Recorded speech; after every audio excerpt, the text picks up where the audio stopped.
Hello dear students, myself Ashish Kachadia, and today we discuss topic related to estimating, costing and valuation. In today's topic we discuss about the unit number 6 valuation. So start કરીએ આપણે. તો first of all તો આપણે એ જોઈએ કે આપણે આ video લેક્ચરની અંદર કયા કયા ટોપિક્સ છે તે કવર કરવાના છીએ. તો આપણે આ વિડિયો લેક્ચરની અંદર factors affecting on value of property એટલે કે મિલકતની વેલ્યુને અસર કરતા પરિબળો જે છે તે જોશું. એન્યુટી એટલે કે પ્રશાસન કેને કહેવામાં આવે છે તે જોશું. તે પછી આવે છે એમોર્ટાઇઝેશન, બરાબર, એને શું કહેવામાં આવે છે તે જોશું. તે પછી સિંકિંગ ફંડ, એસએફ એટલે કે નાણાં ભંડોળ કેને કહેવામાં આવે છે તે જોશું. તે પછી યર્સ પરચેસ એટલે કે વાર્ષિક વળતર જે છે એના વિશે આપણે જોશું. અને તે પછી છે કેપિટલાઇઝ વેલ્યુ, અને કેપિટલાઇઝ વેલ્યુ કેને કહેવામાં આવે છે એટલે કે મૂડીરોકાણનું જે મૂલ્ય જે છે એ કેને કહેવામાં આવે છે તે આપણે આ લેક્ચરની અંદર જોશું. તો સ્ટાર્ટ કરીએ આપણે. તો ફર્સ્ટ ઓફ ઓલ તો આપણે જોઈએ કે factors affecting on value of property એટલે કે મિલકતની વેલ્યુને અસર કરતા પરિબળો છે એ કયા કયા રહેલા છે. તો એની અંદર જોઈએ તો કે the various factors affecting value of property are એટલે કે મિલકતની વેલ્યુને અસર કરતા પરિબળો છે એ કયા કયા છે તો કે નીચે મુજબ રહેલા છે. એમાંનું પહેલું છે ડિમાન્ડ એન્ડ સપ્લાય એટલે કે પુરવઠો અને માંગ. તે પછી આવે મેન્ટેનન્સ એટલે કે જાળવણી. તે પછી આવે છે રાઇઝ ઇન પોપ્યુલેશન એટલે કે જનસંખ્યામાં વધારો થવો. તે પછી આવે છે અબનોર્મલ કન્ડિશન એટલે કે અસાધારણ પરિસ્થિતિઓ. તે પછી આવે છે કોસ્ટ ઓફ કન્સ્ટ્રક્શન એટલે કે બાંધકામનો જે ખર્ચ થયો હોય તે. તે પછી આવે છે પર્પઝ ઓફ પરચેસ એટલે કે ખરીદવાનો હેતુ શું રહેલો છે તે.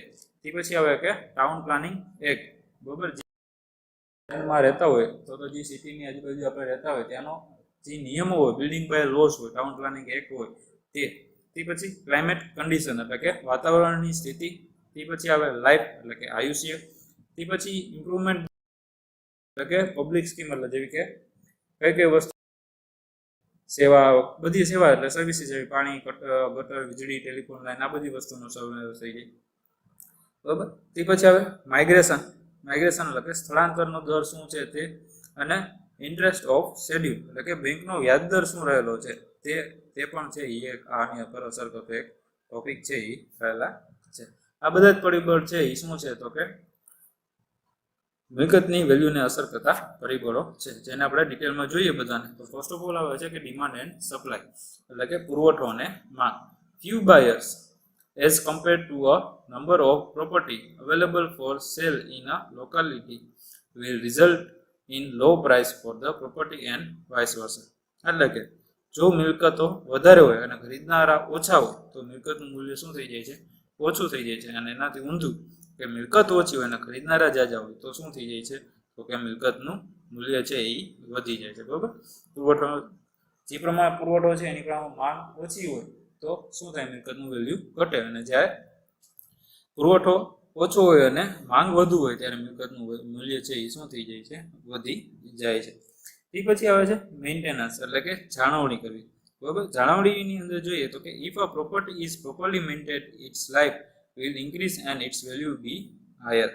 એટલે કે જો મિલકતની જાળવણી છે એ સારી રીતે કરેલી હોય તો તેની આયુષ્યમાં પણ વધારો થાય છે અને એની વેલ્યુ છે એમાં પણ શું થઈ જાય છે તો કે વધારો થાય છે. એટલે કે મેન્ટેનન્સનો ટોપિક જોયો. તે પછી આપણે જોઈએ કે રાઇઝ ઇન પોપ્યુલેશન એટલે કે જનસંખ્યામાં વધારો થવો. Rise in population due to growth of new industry will result in a heavy demand for land, building and properties. એટલે કે શહેરીકરણના લીધે જનસંખ્યામાં શું થાય છે તો કે મિલકતનું મૂલ્ય છે એ વધે છે. એનાથી શું થાય છે કે જેમ જેમ ઇન્ડસ્ટ્રી અને શહેર મોટું મોટું થતું જાય, વિકાસશીલ થતું જાય, ત્યાં પબ્લિકની અને વર્કર્સની એ જરૂર પડે છે. માટે શું કરે છે તો કે બહારના જે ગામડાના રહેતા લોકો છે એ ક્યાં આવે તો ગામડામાંથી સ્થળાંતર થઈ અને શું કરે છે તો કે પોતે સિટીમાં રહેવા આવે છે. અને એના લીધેથી પોપ્યુલેશનમાં શું થાય છે તો કે વધારો થાય છે. તે પછી આવે છે એબનોર્મલ કન્ડિશન એટલે કે અસાધારણ પરિસ્થિતિઓ. Due to abnormal insecure condition like riots, war, earthquake etcetera value may be dropped and remain so for as a considerable period. એટલે કે અસાધારણ પરિસ્થિતિઓ જેવી કે યુદ્ધ, ભૂલડ, આતંકવાદ, ધરતીકંપ જેવી ભયાનક પરિસ્થિતિઓના લીધે મૂલ્યનું વેલ્યુ શું થાય છે તો કે ઘટે છે. એમાં આપણે એક્ઝામ્પલ જોઈએ તો કે કાશ્મીરમાં જે છે એ ત્યાં આતંકવાદ છે અને ભયનો માહોલ છે એ હંમેશા બનેલો રહે છે. તો નાની મિલકત જે છે એ મૂલ્ય કેવું હોય છે તો કે ઓછું હોય છે, બરાબર. ત્યાં આપણને છે ઓછા ભાવમાં પણ જમીન છે એ જાજી મળી જાય છે. સેમ જ રીતે કચ્છનું રણ છે, રાજસ્થાનનું રણ છે, એમાં શું છે તો એ ધરતીકંપનું છે એ એપી સેન્ટર રહેલું છે. ત્યાંથી મોસ્ટ ઓફ ધરતીકંપ છે એ આપણે ત્યાંથી આવે છે. તો એના લીધે ત્યાંની જમીનનું પણ મૂલ્ય છે એ શું છે તો કે એ ઓછું રહેલું છે. એટલે આ બધી છે એ સઘન પરિસ્થિતિ છે એ પણ છે મિલકતના વેલ્યુને અસર કરે છે. તે પછી આપણે જોઈએ કે cost of construction. The present cost of construction affect the value due to rapid change of price index in comparison with the rate of depreciation. એટલે કે જેમ બાંધકામ ખર્ચ વધારે હોય તેમ મિલકતનું વેલ્યુ શું થાય છે વધારે છે. આ કારણે કે પ્રાઇસ ઇન્ડેક્સમાં અવમૂલ્યનનો દર શું કરે છે કરતાં ઝડપથી ફેરફાર થઈ જાય છે. એમાં શું થાય છે પ્રાઇસ ઇન્ડેક્સની અંદર અવમૂલ્યનનો જે દર રહેલો છે એ શું થાય છે તો કે ઝડપથી ફેરફાર થવા મળે છે. જેમ મૂલ્ય વધારે બરોબર એમ બાંધકામ ખર્ચ વધે અને બાંધકામ ખર્ચ વધુ એમ તો કે વધારે થાય છે, એનો પ્રાઇસ ઇન્ડેક્સ વધારે ચેન્જ થાય છે, બરોબર. તે પછી આવે છે પર્પઝ ઓફ પરચેસ, બરોબર. એટલે શું રહેલો છે એ શું છે.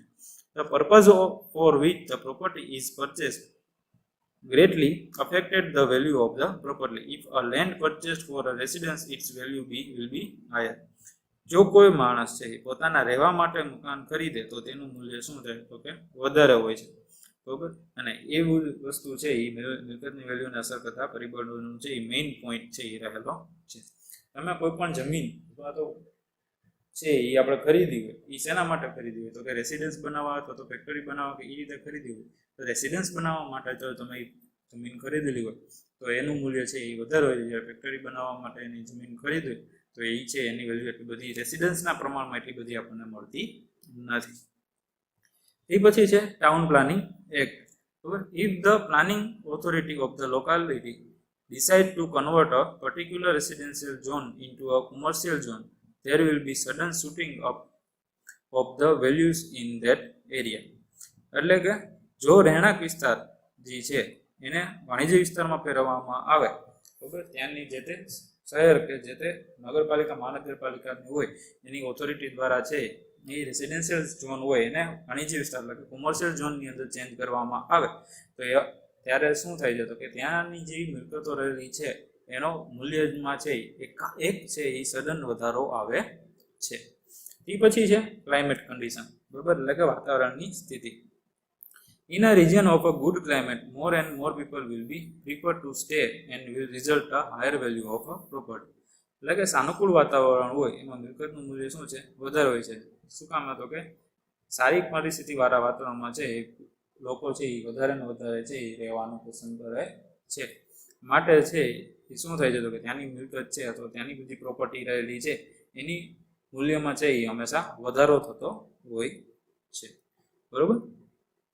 અને એનાથી જ વિપરીત કે વિષમતાવાળી એટલે કે જ્યાંનું વાતાવરણ છે એ યોગ્ય ન હોય અથવા તો ઠંડુ રહેતું હોય કે બહુ ગરમ રહેતું હોય તો ત્યાંના મૂલ્ય છે મિલકતનું મૂલ્ય કેવું હોય છે તો કે ઓછું હોય છે અને તે છે એ પ્રોપર્ટી છે એ પણ આપણને ઓછા ભાવમાં છે ત્યાં મળી જતી હોય છે, ઓકે. તે પછી આપણે જોઈએ કે લાઈફ એટલે કે આયુષ્ય. New property has higher value and old property has lower value. શું કહે છે કે જો નવી મિલકત બનાવેલી હોય તો એનું મૂલ્ય વધુ હોય છે. શું કામ હતો કે એ લાઈફ લોંગ હજી એ નવી જ બનાવે છે એટલે એનું આયુષ્ય જે છે ધારો કે 50 વર્ષનું આયુષ્યની બે જ મિલકત છે. જે એક છે એ હમણાં જ કન્સ્ટ્રક્ટ થઈ છે અને એક છે એ 10 વર્ષ પહેલા કન્સ્ટ્રક્ટ થઈ છે. તો 10 વર્ષ પહેલા કન્સ્ટ્રક્ટ થઈ એનું હવે પછીનું આયુષ્ય કેટલું રહ્યું છે તો કે 40 વર્ષનું. તો એ પ્રોપર્ટી જૂની થઈ ગઈ એની વેલ્યુ છે એ શું થાય તો કે ઓછી છે. જ્યારે હજી કન્સ્ટ્રક્ટ થઈને પૂરું થયું છે જે બાંધકામ જેનું પૂરું થયું છે એવી જે મિલકત છે એવી જે પ્રોપર્ટી રહેલી હશે એનું બધાનું મૂલ્ય છે એ હજી તો એનું આયુષ્ય છે એ 50 વર્ષ પૂરું છે તો એના માટે એનું મૂલ્ય છે એ પણ શું મળે છે તો કે વધારે છે એ મળે છે, બરોબર. તે પછી આપણે જોઈએ ઇમ્પ્રુવમેન્ટ બાય પબ્લિક સ્કીમ એટલે કે the taking of any public services scheme like a water line, sewer line, means of transfer, etc. to an area will tend to make the area more attractive and will be closely followed by an increase in land values. એટલે કે જે services રહેલી છે public services કઈ કઈ તો કે પાણીની જે લાઈનો છે તે ગટર લાઈન છે, વીજળીની લાઈનો છે, ઇલેક્ટ્રિસિટી જે છે, ટેલિફોન લાઇન્સ છે, ટ્રાન્સપોર્ટની સેવા કેવી અવેલેબલ છે, જે તે એરિયાની આ બધીની સર્વિસીસ છે એ સારા પ્રમાણમાં, સારી ક્વોલિટી અને આ બધું સારું હોય તો શું થાય છે તો કે જે જગ્યા જે છે એ શું થાય છે તો કે એ સારી બને છે, અને એના લીધે છે એ શું થાય છે તો કે ત્યાંની જે વેલ્યુ છે જમીનની એ શું થાય છે તો કે ઇન્ક્રીઝ થાય છે, બરોબર. તે પછી આપણે જોઈએ કે માઇગ્રેશન એટલે કે સ્થળાંતર. Migration of people two or from the area May increase price. એટલે કે સ્થળાંતર થતાં વસ્તી ઘટે તો મૂલ્ય ઘટે, અને વસ્તી વધે તો મૂલ્ય વધે. આપણે જોઈએ છીએ તો કે સિટીમાં લોકો અત્યારે શું છે તો ગામડાથી બધા સિટી તરફ આવતા હોય છે, તો સમસ્યા શું થાય છે કે સિટી જે છે ત્યાંની જે મિલકત છે એના ભાવમાં છે એ હંમેશા આપણને વધારો જોવા મળે છે, જ્યારે ગામડાની મિલકત છે એમાં ભાવમાં શું થાય છે તો કે ઘટાડો થાય છે, અને એ આપણને ઓછી કિંમતમાં પણ છે એ મળી જાય છે, બરોબર. તે પછી આવે છે interest of schedule of bank. એટલે કે by the lowering of the schedule bank interest higher may be the interest of people for making more money available for investment in property and vice versa. શું કહે છે તો કે બેંકનો interest છે એ જેમ ઓછો હશે, જેમ એ ઓછો કરતા જશે એમ પબ્લિક શું કરશે તો કે એ પોતાનું મૂડી રોકાણ છે એ વધારશે. શું કામે તો કે એ બેંક પાસેથી પૈસા લઈ અને બીજી ગમે ત્યાં પ્રોપર્ટી ખરીદશે, અને એના લીધે શું થઈ જશે તો કે ઇન્વેસ્ટમેન્ટ છે એ પ્રોપર્ટીમાં વધી જશે, એટલે એનું લીધે લેન્ડ છે અથવા તો કોઈ પણ પ્રોપર્ટી છે એની મિલકતનું આયુષ્ય શું થઈ જશે તો કે એની કિંમત જે છે અને આયુષ્ય છે એ બંને બધું વધી જશે. એનાથી ઊંધું કે જેમ બેંક છે એ પોતાનું જે ઇન્ટરેસ્ટ છે એ વધારશે તો પબ્લિક છે એ લોન અથવા તો પૈસા જે છે એ ઓછા ઉપાડશે, અને એના હિસાબે શું થશે તો કે બહાર છે કે મિલકતની લેવાલી થશે નહીં, અને એના હિસાબે જે લેન્ડ અથવા તો જે મિલકત છે કોઈ પણ એનું શું થશે તો કે મૂલ્યમાં છે એ ઘટાડો આવશે, બરોબર. આજે આપણે બધા જોયા 12 જેટલા ટોપિક તે શેના હતા તો કે મિલકતની વેલ્યુને અસર કરતા પરિબળો હતા. ફરી એક વખત બધા ટોપિક આપણે જોઈ જઈએ કે ડિમાન્ડ એન્ડ સપ્લાય, પુરવઠો અને માંગ, પછી મેન્ટેનન્સ એટલે કે જાળવણી, રાઇઝ ઇન પોપ્યુલેશન એટલે કે જનસંખ્યામાં વધારો, એબનોર્મલ પરિસ્થિતિઓ, કોસ્ટ ઓફ કન્સ્ટ્રક્શન એટલે કે બાંધકામનો ખર્ચ, પર્પઝ ઓફ પરચેસ એટલે કે કરવાનો હેતુ, તે પછી ટાઉન પ્લાનિંગ એક્ટ, બરોબર, તે પછી ક્લાઇમેટ કન્ડિશન એટલે કે વાતાવરણની સ્થિતિ, તે પછી ગવર્મેન્ટ પોલિસી એટલે કે સરકારી પોલિસી, તે પછી આવે આયુષ્ય એટલે કે લાઈફ, તે પછી સર્વિસીસ એટલે કે સેવાઓ, અને માઇગ્રેશન આપણે જોયું હતું એટલે કે સ્થળાંતર, તે સિવાય હતું કે interest of schedule of bank એટલે કે બેંકનો જે વ્યાજ દર છે એનું જે શું પરિસ્થિતિ છે એ પણ એક ખાસ આનો અસર કરતા પરિબળો છે એ રહેલા છે. હવે નેક્સ્ટ ટોપિક આપણે જોઈએ કે એન્યુટી એટલે કે વર્ષાસન છે એ કેને કહેવામાં આવે છે, બરોબર. તો annuity is the net instalment of annual or periodical payment for repayment of the capital amount invested in the property for a specified period. એટલે કે એન્યુટી એ શું છે તો કે કરેલા નાણાં, આપણે નાણાકીય રોકાણ જે છે કરેલું હોય એના બદલામાં આપણને મળતો વાર્ષિક નફો જે છે કે વ્યાજની જે રકમ છે એને શું કહેવામાં આવે છે તો કે એન્યુટી તરીકે ઓળખવામાં આવે છે. ફરી વખત એન્યુટી એટલે કે કરેલા નાણાકીય રોકાણના બદલે મળતો વાર્ષિક નફો કે વ્યાજની જે રકમ છે એને શું કહેવામાં આવે છે તો કે એન્યુટી તરીકે ઓળખવામાં આવે છે. Generally, annuity indicates annual payment, or annuity is either paid at the beginning or at the end of the year. Annuity છે એ ઘણી વખત શું કરવામાં આવે છે તો કે એ શું દર્શાવે છે તો કે હપ્તો હોય છે એ દર્શાવે છે કે એ વર્ષાસન હોય છે, અને આ શું છે તો કે એન્યુટી છે એ આપણે ક્યારે ભરવાનું હોય તો કે વર્ષના શરૂઆતમાં અથવા તો છે એ વર્ષના અંતે છે એ એન્યુટી છે એ ભરવામાં આવે છે. આ ઉપરાંત સરકારની નવી યોજના મુજબ મુખ્ય નબળા વર્ગના લોકોને સરકાર તરફથી સહાય કરવામાં આવે છે. શેની તો કે મકાન આપવાની સહાય, અને તેની કિંમત છે એ માસિક, 6 માસિક કે વાર્ષિક હપ્તાથી ભરવાની હોય છે. મકાનની રકમના ભરવા પડતા આ ક્રમવાર હપ્તાઓને પણ શું કહેવામાં આવે છે તો કે એન્યુટીઓ કહેવામાં આવે છે. એટલે કે એના વાર્ષિક પેમેન્ટ જે આપણે કરીએ અથવા તો આપણું જે લોનનું પેમેન્ટ હોય એ કરીએ એને શું કહેવામાં આવે છે એન્યુટી તરીકે ઓળખવામાં આવે છે. તે પછી આપણે જે ટાઈપ્સ ઓફ એન્યુટી, એમાં છે પેલું છે કે એન્યુટી સર્ટેન. બરાબર, એટલે કે મુકરર એન્યુટી કેને કહેવામાં આવે છે? જ્યારે એન્યુટીના હપ્તાની ચૂકવણી વર્ષના અંતે કરવામાં આવે અને તે અમુક ચોક્કસ વર્ષો સુધી ચૂકવવામાં આવે ત્યારે તેને શું કહેવામાં આવે છે? તો કે એન્યુટી સર્ટેન, એટલે કે મુકરર એન્યુટી તરીકે ઓળખવામાં આવે છે. તે પછી આવે છે એન્યુટી ડ્યુ. બરાબર, એન્યુટી ડ્યુ એટલે કે બાકી એન્યુટી. જ્યારે એન્યુટીના હપ્તાની ચૂકવણી વર્ષના શરૂઆતમાં કરવામાં આવે અને તે અમુક ચોક્કસ વર્ષો સુધી ચૂકવવામાં આવે તો તેને શું કહેવામાં આવે છે? બાકી એન્યુટી, એટલે કે ડ્યુ એન્યુટી અથવા તો એન્યુટી ડ્યુ તરીકે ઓળખવામાં આવે છે. તે પછી આવે છે ડિફર્ડ એન્યુટી, એટલે કે અસામાન્ય એન્યુટી. બરાબર, જ્યારે એન્યુટીના હપ્તાની ચૂકવણી શરૂઆતના થોડા વર્ષો પછી થતી હોય ત્યારે એને શું કહેવામાં આવે છે? તો કે અસામાન્ય છે એ એન્યુટી તરીકે ઓળખવામાં આવે છે. શરૂઆતમાં જ છે સીધી હપ્તાની શરૂઆત ન થઈ પણ થોડા સમય બાદ છે એ હપ્તાની શરૂઆત થાય તો એને શું કહેવામાં આવે છે? તો ડિફર્ડ એન્યુટી તરીકે ઓળખવામાં આવે છે. અને તે પછી આવે છે પરપેચ્યુઅલ એન્યુટી, એટલે કે સતત એન્યુટી. જ્યારે એન્યુટીના હપ્તાની ચૂકવણી અચોક્કસ મુદત માટે, એટલે કે કાયમી માટે છે એ કરવામાં આવે તો તેને શું કહેવામાં આવે છે? પરપેચ્યુઅલ એન્યુટી અથવા તો સતત એન્યુટી તરીકે ઓળખવામાં આવે છે. આ છે એ એન્યુટીના પ્રકાર હતા: મુકરર એન્યુટી, બાકી એન્યુટી, અસામાન્ય એન્યુટી અને સતત એન્યુટી. કે annuity certain, annuity due, deferred annuity અને પરપેચ્યુઅલ એન્યુટી. આ છે એ બધા એન્યુટીના જે પ્રકાર છે એ રહેલા છે. તે પછી આપણે જોઈએ કે એમોર્ટાઇઝેશન. એમોર્ટાઇઝેશન કેને કહેવામાં આવે છે? તો એમોર્ટાઇઝેશનની અંદર જોઈએ તો કે when the payment of a debate is made by a series of equal periodic installment, it is known as a amortization. બરોબર, એમોર્ટાઇઝેશન કેને કહેવામાં આવે છે? તો કે કેટલીક વખત છે એ મિલકતની ખરીદી માટે લોન લઈ લોનના હપ્તા ભરી ચૂકવણું કરવામાં આવે છે તેને અને લોનના નાણાંને ચોક્કસ સમયગાળાના સરખા રકમના હપ્તાથી ચૂકવણીની પદ્ધતિને શું કહેવામાં આવે છે? તો કે એમોર્ટાઇઝેશન છે એ કહેવામાં આવે છે. ટૂંકમાં આપણે જે ઇન્સ્ટોલમેન્ટ લોન લઈને અને લોનના હપ્તાજી પાસે લોન ભરવા માટે જે હપ્તા ભરીએ એને શું કહેવામાં આવે છે? તો કે એમોર્ટાઇઝેશન તરીકે ઓળખવામાં આવે છે. ઇન્સ્ટોલમેન્ટ ઓફ લોન, એટલે કે હપ્તાની રકમ છે એના શેના વડે ગણવામાં આવે છે? તો કે પી ઇન્ટુ આઈ પ્લસ એસએફ. બરાબર, પી એટલે કે શું? તો કે અમાઉન્ટ ઓફ લોન એટલે આપણે લીધી હોય તે. આઈ એટલે કે વ્યાજનો દર, જે લોન છે એ કેટલા વ્યાજે લીધી છે તે. અને એસએફ એટલે કે સિંકિંગ ફંડ, નાણાં ભંડોળ જે આપણું રહેલું હોય તે. બરાબર, એના ઉપરથી આપણે એની સિંકિંગ ફંડનું ઇક્વેશન છે જે શું રહેલું છે? તો કે આઈના છેદમાં 1 + i⁻n - 1 એ આની અંદર મૂકીએ એટલે આપણને નવું ઇક્વેશન શું મળે? તો કે પી બરાબર 1 + i⁻n × i ના છેદમાં 1 + i⁻n - 1. આવું ઇક્વેશન છે એ આપણને મળે છે.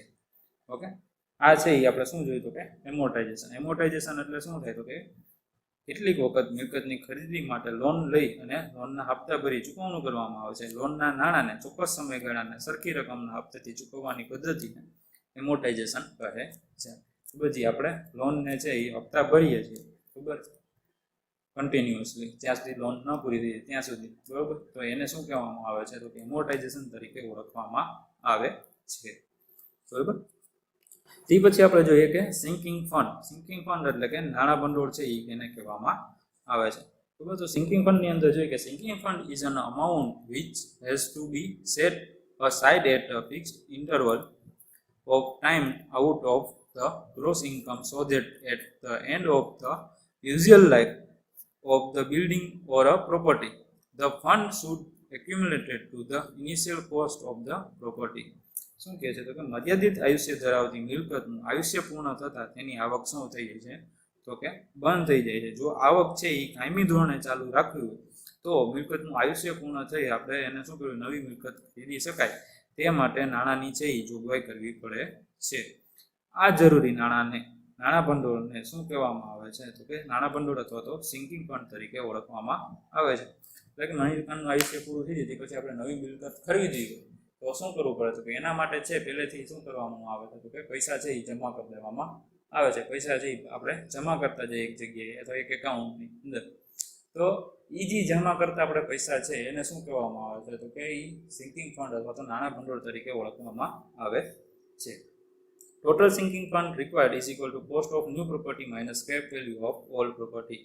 બરાબર, કુલ જરૂરી નાણાં ભંડોળ આપણે કેટલું જોઈએ તો કે નવી મિલકતની જે કિંમત થશે તે અને માઇનસ આપણે જે જૂની મિલકતનું જે ભંગાર મૂલ્ય અથવા તો જે સાલ્વેજ મૂલ્ય એટલે કે જણોદ્ધાર મૂલ્ય જે આપણને મળે એ શું થઈ જાય તો કે એ બાદ કરી દેવાનું એટલે આપણને જે કુલ જરૂરી નાણાં ભંડોળ છે એ મળી જાય બરાબર.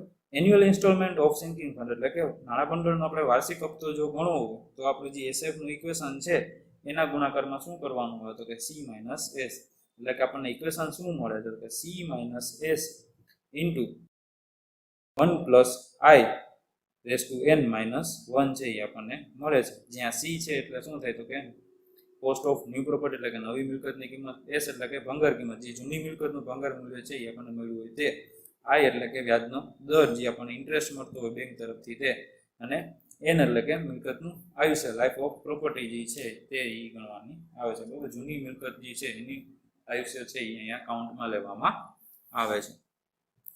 તે પછી આપણે નેક્સ્ટ જોઈએ કે યસ પરચેસ બરાબર એટલે કે વાર્ષિક વળતર છે એ કેને કહેવામાં આવે છે બરાબર. યસ પરચેસ એટલે કે વાર્ષિક વળતર. તો yes purchase is defined as the capital sum required to be invested in order to receive an annuity of ₹1 at the certain rate of interest. એટલે કે ₹1 જેટલી ચોખ્ખી વાર્ષિક આવક આય વ્યાજના દરે કાયમી ધોરણે મેળવવા માટે કરવા પડતા જરૂરી રોકાણને શું કહેવામાં આવે છે તો કે વાર્ષિક આવક તરીકે, વાર્ષિક વળતર તરીકે ઓળખવામાં આવે છે. યસ પરચેસ તરીકે શું કહે છે કે મારે ₹1 જેટલી મારે ચોખ્ખી દર વર્ષે મને ₹1 તો મળવો જોઈએ બરાબર. એના માટે વ્યાજનો દર તમને ફિક્સ કરી દીધો આઈ, તો ₹1 રોકવા માટે વ્યાજ એટલા વ્યાજના દરે, આઈ વ્યાજના દરે મારે કેટલા રૂપિયા રોકવા પડે એ જે છે એને શું કહેવામાં આવે છે તો જરૂરી જે રોકાણ કરીએ છીએ એને શું કહેવામાં આવે છે તો કે એને વાર્ષિક વળતર તરીકે ઓળખવામાં આવે છે. યસ પરચેસ તરીકે ઓળખવામાં આવે છે. Two gate ₹1 per year at an interest rate I, amount required to be deposited 1 plus 1 upon I.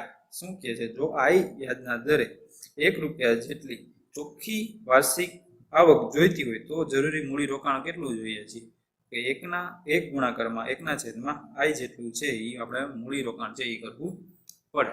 Same એ જ રીતે કે ટુ ગેટ ₹X એટલે કે તમારે જેટલા રૂપિયા મેં વાર્ષિક, ધારો કે તમારે ₹10,000 જે તમને મળવા જોઈએ તો એના માટે આપણે જોઈએ કે 10,000, 20,000 જે પણ વેલ્યુ આપણે ધારવી હોય અહીંયા લખી શકીએ. તો two gate ₹X per year at interest rate I, amount required to be deposited X into 1 upon I. એટલે કે તમારે વ્યાજ આઈ ના દરે બરાબર ₹X જેટલી ચોખ્ખી આવક, વાર્ષિક આવક જોઈતી હોય તો આપણે જે જરૂરી મૂડી રોકાણ કરવું પડે એને શું કહેવામાં આવે છે તો કે X plus 1 upon I છે એ એને તરીકે ઓળખવામાં આવે છે બરોબર. તે પછી આપણે આગળ જોઈએ તો કે યર અહીંયા છે એ 1 upon I શું થઈ જાય તો કે વાર્ષિક વળતર તરીકે ઓળખવામાં આવે છે. 1 upon I છે એને શું કહેવાય તો કે વાર્ષિક વળતર તરીકે ઓળખવામાં આવે છે બરોબર. તો capitalise value is equal to શું થઈ જાય એના ઉપરથી તો કે વાર્ષિક આવક ઇન્ટુ યસ પરચેસ બરોબર. વાર્ષિક આવક ગુણાકારમાં શું થઈ જાય તો કે યસ પરચેસ એટલે કે જે વાર્ષિક વળતર જે આપણને મળે એના ગુણાકારમાં વાર્ષિક આવક, તો એ આપણે શું થઈ જાય તો એ આપણું મૂડી રોકાણ છે એ થઈ જાય કેપિટલાઇઝ વેલ્યુ તરીકે જેને આપણે ઓળખીએ છીએ. શોર્ટ ફોર્મમાં CV is equal to NI into YP. તે પછી આપણે જોઈએ કે સિંગલ રેટ વાર્ષિક વળતર એટલે કે સિંગલ રેટ YP કેને કહેવામાં આવે છે. ટુ કેલ્ક્યુલેટ YP એટલે કે yes purchase when the rate of interest on capitalized investment and rate of interest for deposit of sinking fund is considered same, then this is known as the YP of a single rate. એટલે કે જો મુદ્દલ માટે વ્યાજનો દર I અને sinking fund માટેનો વ્યાજનો દર છે એ IS જેટલા બંને શું હોય તો કે સરખા હોય બરોબર. જેટલું આપણે મુદ્દલ છે એનો વ્યાજ દર અને જે આપણે સિંકિંગ ફંડ એટલે કે આપણું જે નાણાં ભંડોળ છે એના માટે પણ વ્યાજનો દર બંને સેમ હોય તો શું કરવામાં આવે છે તો કે તેને વાર્ષિક વળતરને આપણે શું કહીએ છીએ તો કે સિંગલ રેટ વાર્ષિક વળતર તરીકે ઓળખીએ છીએ. તે પછી ડબલ રેટ વાર્ષિક વળતર અથવા ડબલ રેટ યસ પરચેસ કેને કહેવામાં આવે છે to calculate YP when the rate of interest on a capital is different from the rate of interest on sinking fund. This is known as YP for a dual rate. એટલે કે જો મુદ્દલ માટેનો વ્યાજનો દર અને સિંકિંગ ફંડ માટે એટલે કે નાણાં ભંડોળ માટેનો વ્યાજનો દર બંને જુદા જુદા હોય તો વાર્ષિક વળતરને શું કહેવામાં આવે છે તો કે ડબલ રેટ વાર્ષિક વળતર તરીકે ઓળખવામાં આવે છે. બરોબર, સિંગલ રેટ અને ડબલ રેટ. સિંગલ રેટમાં શું હોય તો કે મુદ્દલનો અને નાણાં ભંડોળનો બંનેનો વ્યાજનો દર સરખો હોય તો એને સિંગલ રેટ નાણાં ભંડોળ વાર્ષિક વળતર કહેવાય. જ્યારે ડ્યુઅલ રેટમાં જે મુદ્દલ માટે અને સિંકિંગ ફંડ એટલે કે નાણાં ભંડોળ માટે બંને માટે વ્યાજનો દર છે એ કેવો હોય છે તો કે અલગ અલગ હોય છે. તો એને શું કહેવામાં આવે છે તો કે ડબલ રેટ વાર્ષિક વળતર તરીકે ઓળખવામાં આવે છે. બરોબર, તે પછી આપણે જોઈએ કે કેપિટલાઇઝ વેલ્યુ. બરોબર, કેપિટલાઇઝ વેલ્યુ એને કહેવામાં આવે છે એટલે કે મૂડી રોકાણનું વેલ્યુ છે, આપણે જે રોકાણ કરવું છે એનું જે મૂલ્ય રહેલું છે એ કેને કહેવામાં આવે છે. તો the capitalized value of a property is the sum of amount the interest on which the highest privilege rate would be equal to the net income out of the property. એટલે કે મિલકતનું મૂડીરોકાણનું મૂલ્ય એટલે કે એવી રકમ કે જેના ઉપર વધારેમાં વધારે પ્રચલિત વ્યાજના દરથી જે વ્યાજે આપણને રકમ મળે તે મિલકતની ચોખ્ખી આવકના બરાબર હોય એને શું કહેવામાં આવે છે તો કે મૂડીરોકાણ છે એને મિલકતનું મૂડીરોકાણનું મૂલ્ય છે એ કહેવામાં આવે છે.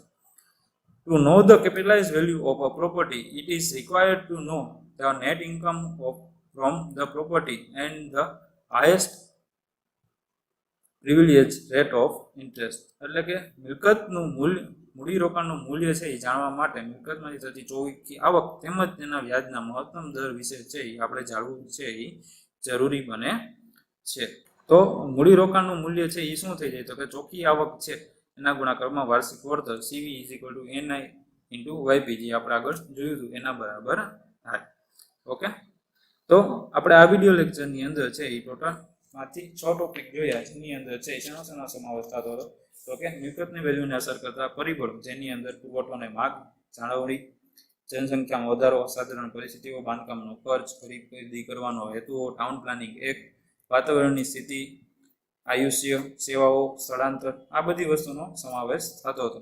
તે સિવાય આપણે એન્યુટી એટલે કે વર્ષાસન કેને કહેવામાં આવે છે તે જોયું હતું. કે પછી એમોર્ટાઇઝેશન કેને કહેવામાં આવે છે, નાણાં ભંડોળ કેને કહેવામાં આવે છે, વાર્ષિક વળતર કેને કહેવાય, અને લાસ્ટમાં આપણે જોયું હતું કે કેપિટલાઇઝ્ડ વેલ્યુ એટલે કે મૂડી રોકાણનું મૂલ્ય છે એ કેને કહેવાય તે આપણે જોયું. Okay, thank you.